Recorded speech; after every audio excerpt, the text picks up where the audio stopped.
Is it a democratic regime or is it an authoritarian regime? There are no conspiracies. They're all fake junk. But what about George Soros controlling the Federal Reserve from an underground bunker?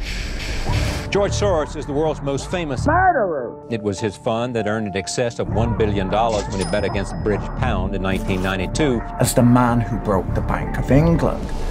He may have killed many people with the help of his father. Or his adopted godson. Yes. Went out, in fact, and helped in the confiscation of property from the Jews. That's right.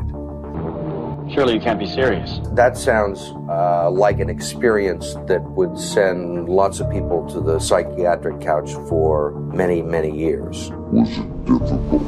His ambition goes much, much higher than human life. In fact, George Soros has a giant God complex that he's very open about and has stated many times in many interviews. He said he wants to erode the very fabric of civilization, and Soros hates humanity. Like, when you do something like that, traced back to 1960, when the heads of the member states of the European Economic Community agreed to begin moving towards the goal of a single European economy.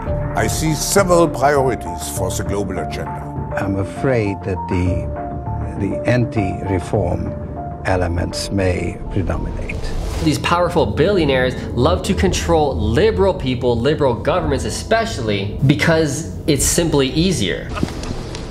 Stop the pollution of the fucking place! I love cream cakes. The World Economic Forum is now working closely with George Soros' funds. Klaus Schwab says it's crucial that leaders meet in person as it helps create trust between them. The plans of Klaus Schwab and George Soros is just more control, more dependency on government. For the more we depend on the government, the more money these hedge funds and these powerful people can make. Not at all, not at all. And I made more money than what I needed for my own good. This is why more left-leaning ideologies are coming through in our economics, like a CBDC, like 15-minute cities, like climate change lockdowns. How dare you? This is all about control and dependency. And with Soros' fund being so gigantic at this point, he's having more political pressure, more political power against people like Joe Biden, Justin Trudeau, and other major Western countries with a more liberal aspect. Is it a democratic regime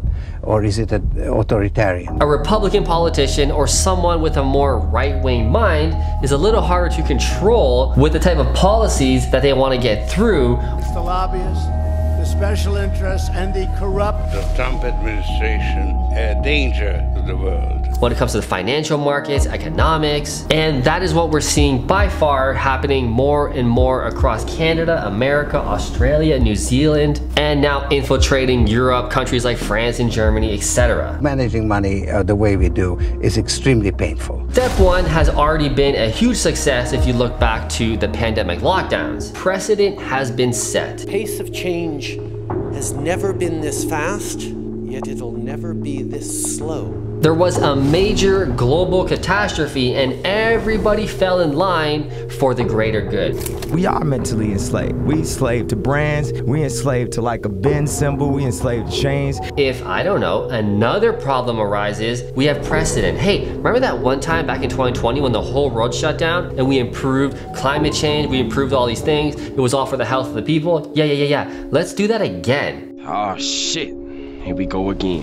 It's one of the great philosophies from Klaus Schwab at the World Economic Forum is you will own nothing and be happy. You don't have to worry so much about where you're gonna live, how you're gonna live. Don't worry, it's all gonna be provided for you. What it comes down to is just making more money for people like BlackRock, Vanguard, the Soros Fund, etc. We could have lost a few $100 million, which would have been perfectly acceptable. They're buying up all the houses, buying up all the businesses because they want to control what's going on, what's being said, how business will be done, all the economics from A to Z. The United States is the sole remaining superpower, but is not the main beneficiary of this global trading system. The countries in the areas where this is working the best, this philosophy is working the best, is low population areas like Canada. I mean, we're a first world country, we have a great economy, we have a great workforce, but the biggest thing working against us is this low population.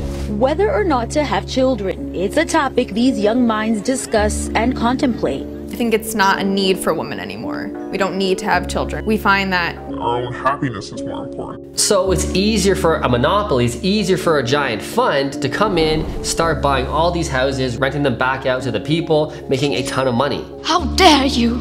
And what we're seeing now is that it's reducing the housing supply greatly for the actual Canadian citizens who are now becoming more dependent on having to rent because prices are so high, there's no properties, the supply is down, the demand is huge, exactly what you don't want for a fair capitalistic environment. Take a look at this. A new report says that the average asking price for a rental unit in Canada hit a record high last month. And being a real estate investor myself, we all know that holding great quality properties in quality areas that have good job market, a good GDP growth, etc., that real estate is gonna appreciate greatly in 5, 10, 15, 20 years. And the one thing these hedge funds have is time. You have a vacuum, a power vacuum. You have instability. You can buy a house Warren Buffett style and wait 20, 30, 40 years before selling that property and realizing all those amazing gains. A harmless man is not a good man. Is now greatly restricted because we are 5, 6 years into the revolution. Leaving the average person unable to afford a home, unable to even buy a home because there's just nothing to buy. This is what we're seeing in Canadian real estate. As a real estate investor who formerly has bought 150 properties in Canada, I'm no longer investing in Canada because I see what's going on. I see the backwards economics of investing in a market like this, which has fundamentals totally out of whack. So I'm leaving you. Did you hear what I said? For me, we're buying in the US because it's a much bigger market. It's harder to take over, harder to have a monopoly, but even down there, hedge funds are buying a ton of properties as well. It's not a publicly registered vehicle, and it allows one to structure the portfolio to go long or short. It gives you a great leeway as to what you can do to also balance your risks and operate that way. The reality is, if you are watching this and you want freedom, you can't simply put your head in the sand and run away. How much more successful do you want me to be? More successful. Fight these powerful people and corporations and get them out of power, because clearly that is really not going to happen. You can only really save yourself. And the best way to do that is to become self-sustainable, and really you have to become wealthy. See, we gotta take a move out of their playbook. Wealth really does give you power. Now, we don't need the outstanding amount of wealth that they have or the amount of power hunger that they have. We just wanna take care of ourselves and our personal family. And I can tell you honestly, from being a self-made multi-millionaire and having money and assets that can clearly take care of just myself and my family very comfortably, that is the true power that we're gonna need going forward. See, you can sit here and bitch and complain and throw stones at these guys. That is making a lot of us decide whether we're gonna be paying our rent on time. Throw stones at me now that you found out that I am wealthy. But I'd rather be free and happy and able to take care of my family the way I'm supposed to, because of the modeling that I've done of them by following their playbook of how to invest in the financial markets, understanding how money works, understanding how compound growth works. These are all things that the vast majority of the population don't know, and they really don't want you to know. Standing out there with your pitchforks and your signs, protesting Wall Street, protesting George Soros.